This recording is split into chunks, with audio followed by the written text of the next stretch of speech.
नमो नमः। मैं डॉक्टर के मीना संस्कृत ऑनलाइन क्लास में आज हम कर्मकारक द्वितीय विभक्ति के कुछ सूत्र हैं उनके विषय में चर्चा करेंगे। इनमें से प्रथम सूत्र है अंतरा अंतरेण युक्ते।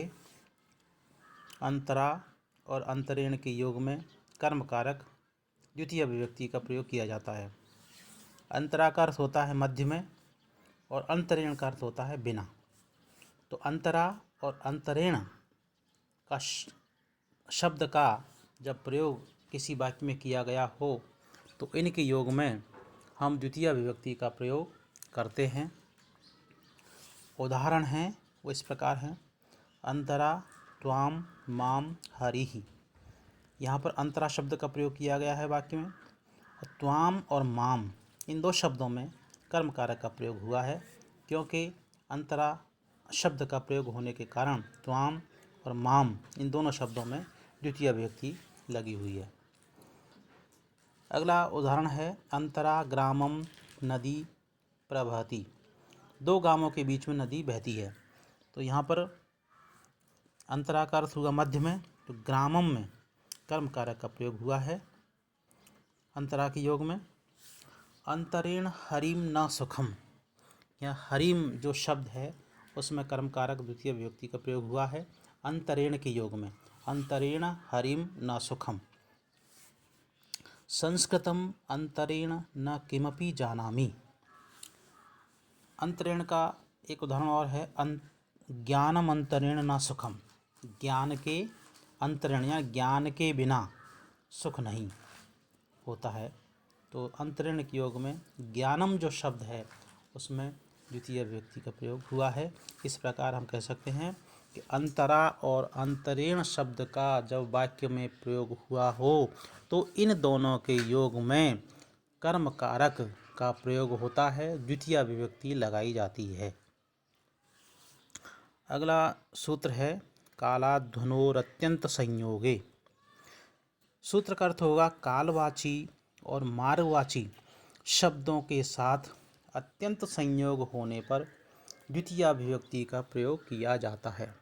अर्थात जब किसी वाक्य में कालवाची शब्द प्रयुक्त हुआ हो या मार्गवाची शब्द प्रयुक्त हुआ हो और इनके साथ कार्य की निरंतरता हो, यानी कार्य निरंतर चल रहा हो, अत्यंत संयोग हो, वहाँ पर हम कर्मकारक का प्रयोग करते हैं। और जहाँ पर कर्मकारक का प्रयोग किया जाता है वहाँ पर कर्मणि द्वितीया सूत्र से द्वितीय विभक्ति का प्रयोग हम करते हैं। इनके उदाहरण हैं छात्रः मासम अधीते।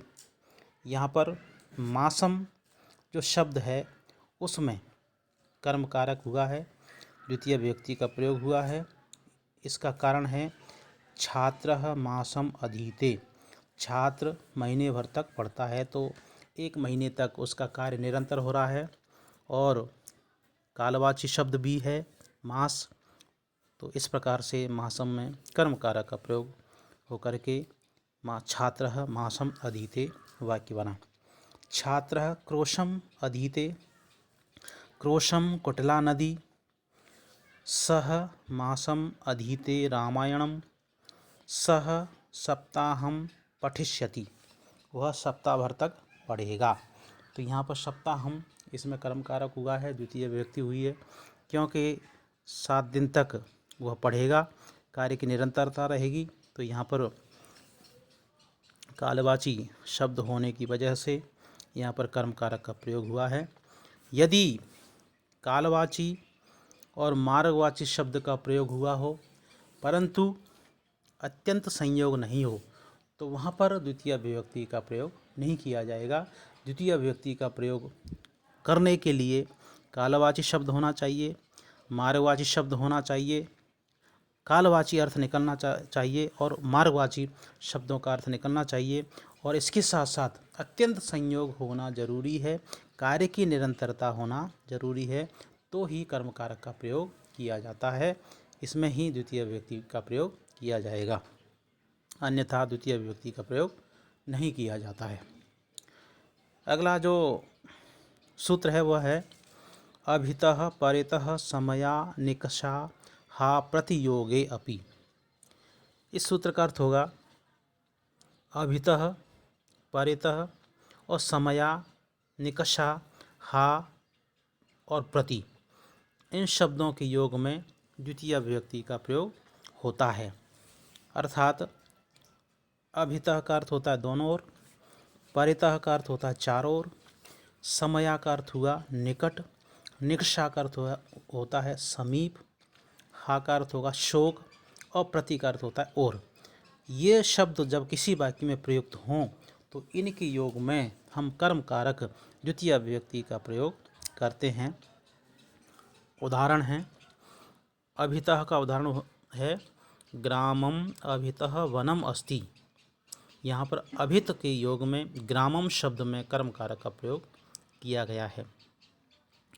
विद्यालयम परितः वृक्षाः सन्ति। यहाँ पर परितः के योग में विद्यालयम शब्द में द्वितीय विभक्ति लगाई गई है।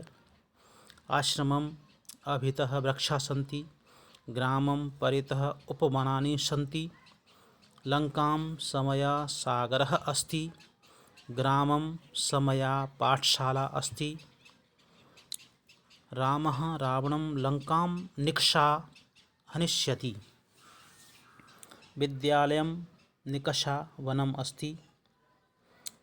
हा कृष्ण भक्ताय, ये हा का उदाहरण है।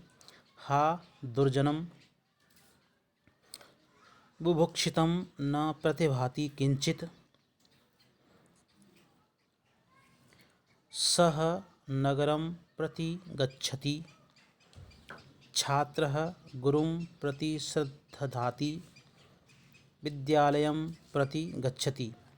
ये अभिता परिता समया निकषा हा प्रति के उदाहरण हैं और इन शब्दों के योग में हम कर्म कारक द्वितीय विभक्ति का प्रयोग करते हैं।